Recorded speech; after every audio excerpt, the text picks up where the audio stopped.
if they're plain white Your eggs, organic eggs, are they caged, free roaming? I don't know. it says it's cage-free. Whatever cage-free means, they let them out Do for they 5 roam months. around with roosters? What are they called? Male chickens? I think they're not fertilized eggs. If they're not fertilized eggs, they don't have a problem with blood in the first place. But it looks like it. I take it all. It happens a lot? I'd say about 40% of the eggs. My mom used to buy these brown eggs. Yeah. They told them were healthier. I told her not to eat them anymore. Why? What can I do? Huh? Too many blood spots, too many things like that. Now, I saw an article from the OU. I'm not holding in eggs. Eggs. My eggs don't ever have The white ones don't. blood inside of them. That's why you don't even need to check them. Today, according to halakha, you don't need to check eggs. Because eggs, they don't have blood spots. Now, if you're telling me these eggs do, so then you have to check them. It has something. The OU claims that there are many things that are called protein spots that are not blood spots. I don't know what that means. But you'd have to verify it. So, Check it out. So if it's not fertile eggs, then they're probably okay. You have to call the company. Ask them, these spots that I find in my egg, what are they? Oh. They know more about chickens than I do. Okay. Okay. Second thing, I've gotten nuts from People's. It comes in a bin like this. They pour it on the top, and then you lift the lever, and it comes out the bottom. And I keep them in glass jars in the fridge or the freezer. So I bought some, and I have them in my regular glass jars. Can I use them for Passover? Do I have to buy completely new ones? Are they designated? Those I think things? those beans are dangerous. But here it's not a Why? bin. Here it's, It comes you know what from I'm saying? down. It's like a It's long. not, you don't scoop in. You can Oh, I only, see. You don't stick anything in there. No. You kind of open your container and let it go inside. Right. You have to leave the lever. to And let it and come tell out. me about those containers. They're only made for one kind of nuts. As far as I know, Anything chametz in those containers around them? Chametz? In the source. Any grains, any they're oats, all and, nuts. Then over here they have like some grains and beans. but the and grains stuff. don't go sometimes in the nut section, and the nuts don't go in the grain section. No, they're. Okay, so it's okay if you, as so long as during the year you make sure that container, you're just using them for nuts. You don't I don't know, scoop some oatmeal out of one container and then scoop with the same scooper in your own house out of the nuts container. You don't have to buy only new things for Pesach. Someone asked me yesterday about spices, for example. Spices that they say you put over food so the steam goes inside them. Halakha is that steam is not meat or milk or this. Ashkenazim, some of them were strict about it, but not this far. Not to the point where the spice becomes not kosher. So if the jar is clean glass jar, and you put the nuts in. It's okay. Okay. I heard once that strites is not supposed to be an acceptable kosher texture for Passover. Is that true? I don't know what product you're talking about. I don't. A jar of tomato sauce or something. I don't buy much stuff. Has a hechsher in it? Yeah, it is. But someone once said, or the macaroons said, well, you shouldn't buy it. It's not kosher. I don't normally have this Right. brand is good, this brand isn't good. If the hechsher in it is legitimate, Oh no. What about the feta cheese that I buy at Trader Joe's? it's good for Pesach and the whole year. It's Eden Farms. Yeah, it's from That's the Israel. green package. Not a problem. It's good for the whole year. How come then they sell certain cheese that has to have a special hechsher for Passover?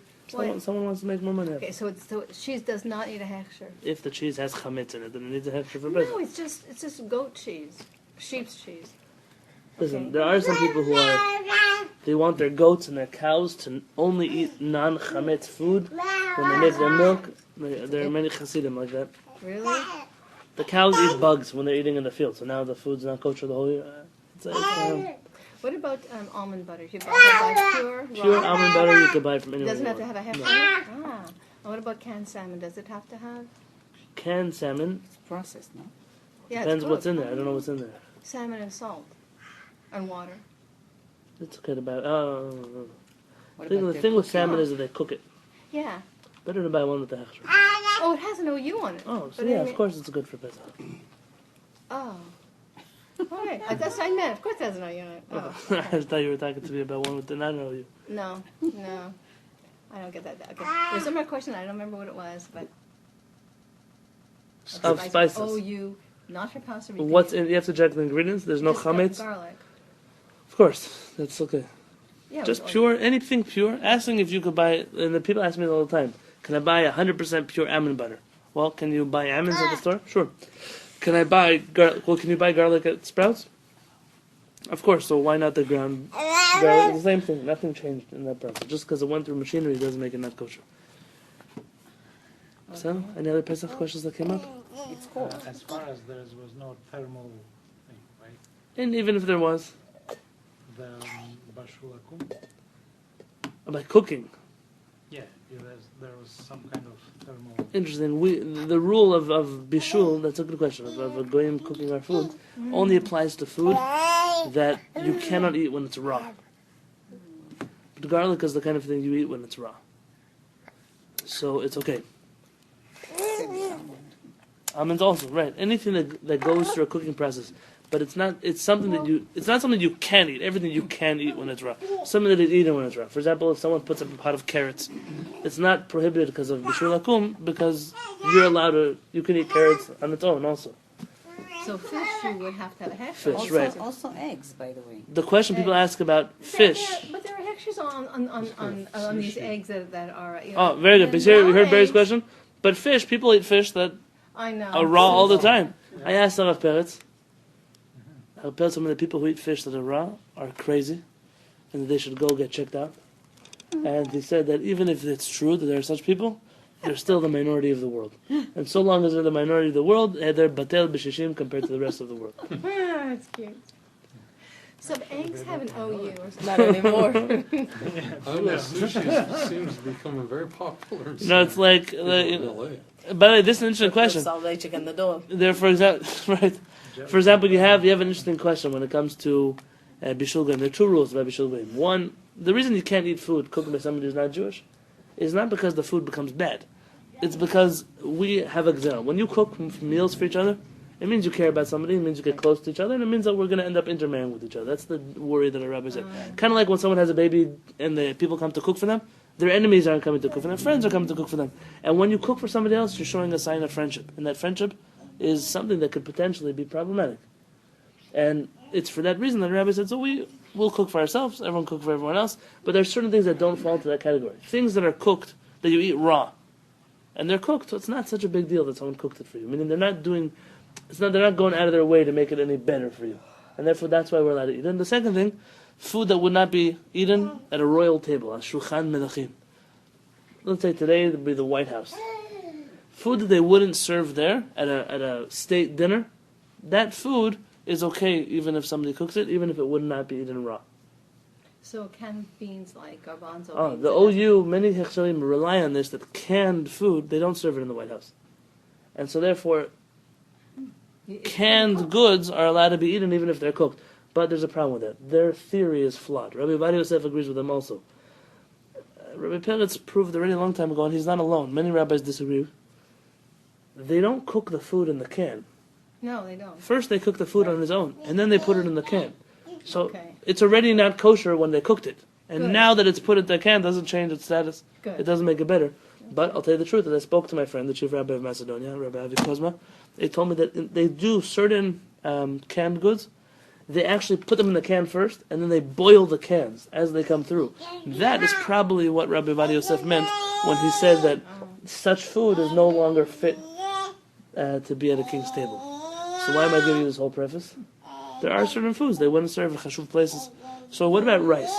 In America, would they serve rice at a state dinner? Would they serve rice at a state dinner? You don't know? They wouldn't serve rice at a state dinner. They would. Here in America, they would. Interesting question. What about China? In China, do they serve rice at state dinners? Probably. They don't. Rice in China is considered food for poor people. Oh, really? And therefore only poor people eat rice. So But at an official dinner, they wouldn't serve it. Kind of like, I don't know, in the United States, burgers and fries, right? Like in a McDonald's burger, Americans eat it, but I don't know, the White House today, everything is possible. But burgers and fries, I don't know they're serving burgers and fries in the White House. It's not the kind of food that they serve there. But there you have a different problem. The problem is that it's actually meat that's being cooked and everything else. So some rabbis suggest that if you're in China, you can eat rice that are cooked by people who are not Jewish. But in America, you can't. So over there with the sushi, it would be an interesting question. But I still don't agree. Because in Israel, and I think Turkey also, French fries is served at fine restaurants all over. Right. Right. Every country has its own standards. Can I ask you one more question? Yeah. When you buy a box of eggs, and it has a hechsher on it, and I recognize hechsher, but it's the brown eggs that have the little spots in it. What does the hechsher mean? That Nothing. they're eggs? Sure. Like what does a hechsher in a water bottle mean? It's water. It means that someone can get money. So they haven't really checked the eggs. I How asked her could they that- check the eggs? I had a You company. handle Yeah, them. You can look through and see if there's they're alike. anything. With a light. I had a company a while They used to ago. do it all But the even time. the But then eggs why that- would you find blood spots on the eggs if they were all checked? Well, that's what Rabbi's saying. Maybe they're not really blood spots. I had a rabbi that was. I had a company a while ago that wanted hechsher on sliced fruits, fresh fruit that they sliced. They wanted a hechsher. I wasn't sure if I could give a hechsher on such a thing. I mean, it's not so fair. Sliced fruits you can buy wherever you want. Make sure the knife is clean. It's not, The knife is clean in the fruit store. It's not going to taste like pork when you're eating it. Nobody wants, pork flavored strawberries. It doesn't work that way. When I asked for my parents, he said, "Listen, if you're convincing them that they need to buy hechsher because Jews won't eat it, it's a lie." He said, but for some companies, which part of the company deals with kashrut? Marketing. Kashrut is purely a marketing thing. It's advertising. How can I get it to more people?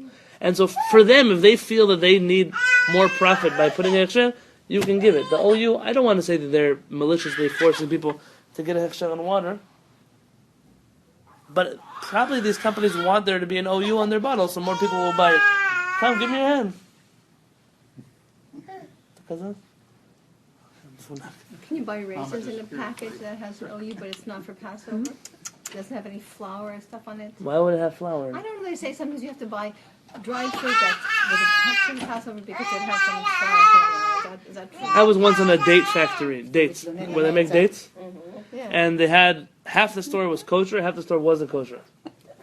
So I went to ask the manager, what's going on over here? He said, "Oh, these are the dates the rabbi blesses, and these are the dates the rabbi doesn't bless." And I said, "What are the differences?" He said, "No difference.